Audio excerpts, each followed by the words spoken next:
ఎందుకు ఇలా చేస్తాండో? ఏయ్ నిన్నే నా నంబర్ ఎందుకు బ్లాక్ చేసావు? అది నా ఇష్టం. నువ్వు ముందు ఇక్కడి నుంచి వెళ్ళు.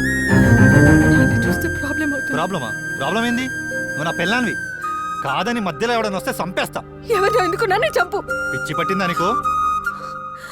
నువ్వేమనుకున్నా నాకు అనవసరం. నువ్వు ఇక్కడి నుంచి వెళ్ళిపో ప్లీజ్. ఎందుకు? నువ్వంటే నాకు ఇష్టం లేదు. ఇష్టం లేదా పడుకున్నావా నాతో? అవును. అట్లా పడుకునే వాళ్ళని ఏమంటారో తెలుసా? ఇప్పుడు ఏమంటావు? నేను బజార్దాన్ని అంటావు అంతేగా? అవును బజార్దాన్ని. నువ్వే కాదు ఇంకెవరు వచ్చినా అదే పని చేస్తా.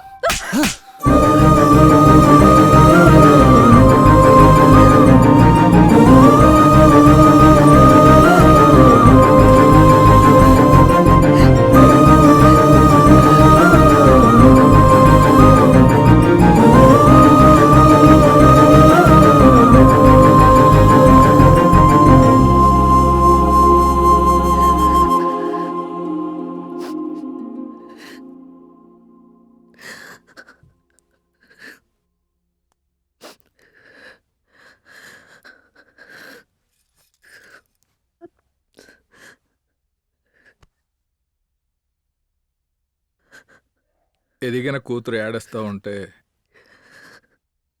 ఏ తండ్రి తట్టుకోలేడమ్మా. అభికి నీకు మధ్యన ఏం జరిగిందో నాకు తెలియదు. ఇప్పటికీ నువ్వు అభిని పెళ్లి చేసుకుంటానంటే నేను వెళ్ళి మాట్లాడతా.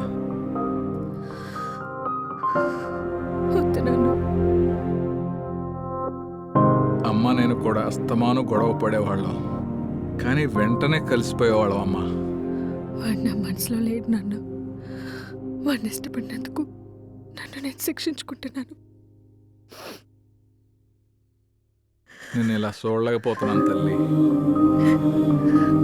కొన్ని ప్రేమలు పెళ్లితో మొదలవుతాయి, కొన్ని పెళ్లికి ముందే ఆగిపోతాయి.